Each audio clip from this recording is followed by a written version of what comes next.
You introduce your brother as well as an actor and as a hero as well. I didn't introduce, he already got introduced No, actually. but Yeah. introduce in the sense like ఆయన అంటే మీ brother అవడం వల్ల we got to know that he's an actor as well in Telugu స్పెసిఫిక్గా movie dub release అయిన తర్వాత.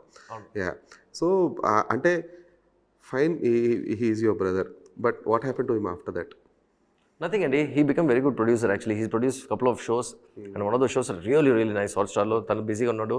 So he took a back seat until ఇప్పుడు Liberty ఉంది కదా, so I can take back seat now, I can produce, మంచిగా ఏదైనా దొరికితే అప్పుడు చేస్తామని.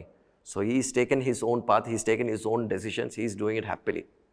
ఓకే, నాకు చాలా గర్వంగా ఉంది. ఇప్పుడు ఒక షో చేశారనమాట, అది చూసి నాకు చాలా గర్వంగా ఉంది, ఇలాంటి మనం ప్రొడ్యూస్ చేయాలని.